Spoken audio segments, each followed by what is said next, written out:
สุไม่สุญญาให้กับคงหนึ่งไม่สุญญาให้กับคงหนึ่งคงไทยสดก็เป็นเนอร์มาแล้วไอ้เหี้ยสองใบเลยส่งอันเพลงนี้เขาจะไปเต้นกับอันนั้นนะ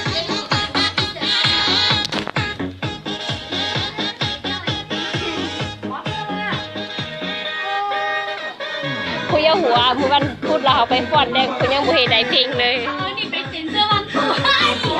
เป็นเราอ่ะผูกกว่าไทยเราสุดต้องเนี้ยคุณเนียม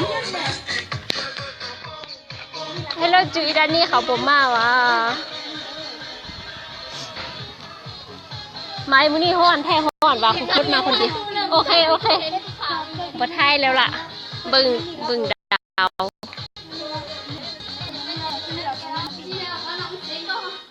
ยูเฮียนดิส่งมาแม่ตอนนี้เจ้าครูกำลังซ้อมอยู่มาไหวเหนือเซียนบ่มาเสียดายแน่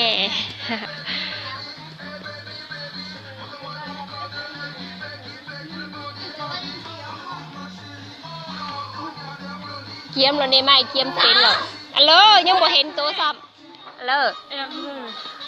ซ้อมเฮ้ยได้ไม่ยังเห็นได้ท่าดีซ้อมเฮ้ยเพลงนี้สิไปเต้นยูเคน่ะเบาโกงเม็ดกูไปนั่นสองอะไรมาส้มนั่นจิเบา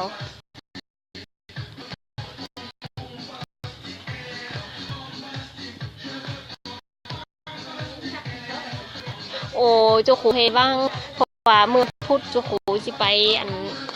ปอดโลแต่ว่าคุณยังพูดได้เพลงเลยขู่ไปมึงแอบพอก็มั่งนี่ยังมาซ้อมมือนิ่มแขนมือทำอิดตัวไล่สดเหรอซองอีเซียเซนอีซอสมื้อนั้นน่ะอันเขามาเฮือนอีซงทำอิดหนอกเขาขี่รถมาหอดวันนั้นตัวไม้ทั้งนี้แลนมากคนละนั่นนี่คนละยกตีนสูงแท้สูงหวายอ๋อทั้งนี้อีซงจึงอ้อเฮือนมา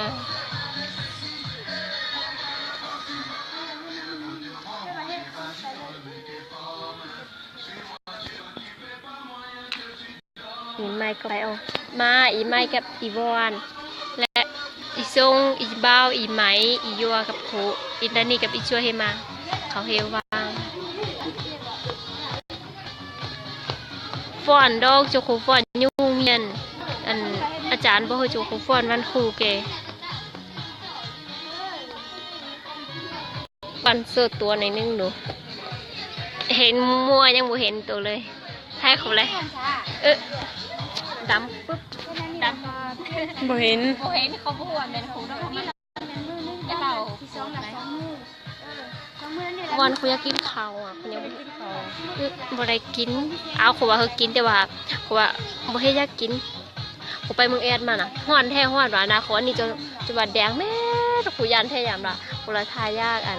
บำรุงน้ำเซอร์นอนเม็ดคืนคือตื่นมาขาวปิ้งอัลโหลยังบ่เห็นตัวสัตว์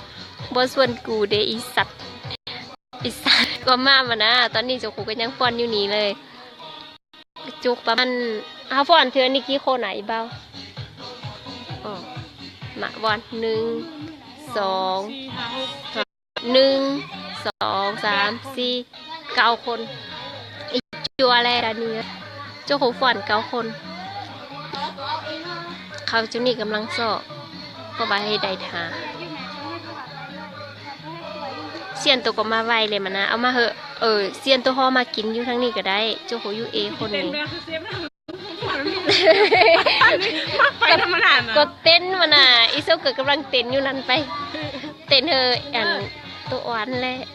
อีบอนว่าทำฟ้อนพอเป็นเพราะว่ามีเสียงนี่มันคือแบบไปถึงจังหวะน่ะ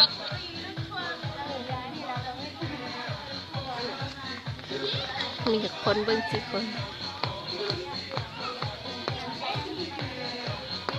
เบาไฟนี่เต้นแถวยั่วอีเซียนว่าเธอไปกินต้มบานอยู่เฮือนอีเซียนต้มบานมาตอนนี้อยากกินข้าวเหี้ยวัว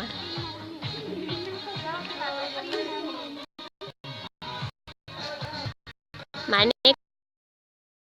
กูโมไปใช้บ่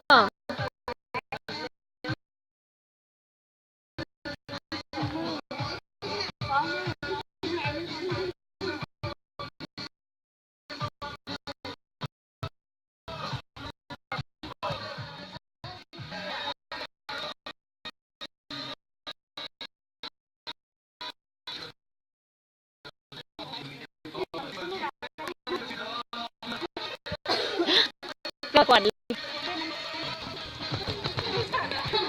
อีวันเธอถักเป็นมาแล้วมาพูดเต็นขนาดคุยมึงแอดเขาก็ยังมีความสุขจุดโตอีเซียนว่าไปกินต้มบานยังบ่ส่วนขูแดเครียดแล้วมาแม่นะเขายังกำลังส่วนอยู่นี่เลย มาเนอเซียน เลยเสียถักเลยว่า มามืดแท้ มืดบ่เห็นเลยเห็นแต่จุบิบาน หอมใช่ไหมได้ทาแล้ว ไปเฮือนเด้อ สละยั่วฟอนไปชงเรียนเพลง เรียนเพลง เป็นเหรอแล้วเฮียนเต้นก่อนเหรอ บ่ฟอนไว้นึง เพลง แม่ ก่อ เขา น สิ กูบ่ได้เอามาเอา ไม่เอาโทรศัพท์ตัวมาเฮ้ครูซึ่งว่าตัวเป็นผู้หญิงเต็มๆ เพราะว่าที่ผ่านมาไม่เคยเห็นตัวฟ้อน ครั้งแรกในชีวิต ครู ตัวนี้ ค เล รู ย ก็ว่าหวานฟ้อนแต่ปีกายนี่ถ้าเสือฟังครูเราปีนี้เก่งแล้วเขา ข ว่า อปิดไกด์มันก็หวา ยังอันนั้นนี่ยังเห็นแบบว่าสาวเห็น ไปบ่ ปั้นนั่นว่า ไปไหม อยู่อ่ะ ไป ซ้ำนี้ก็เนยจะขูสิฟอนแล้วบาย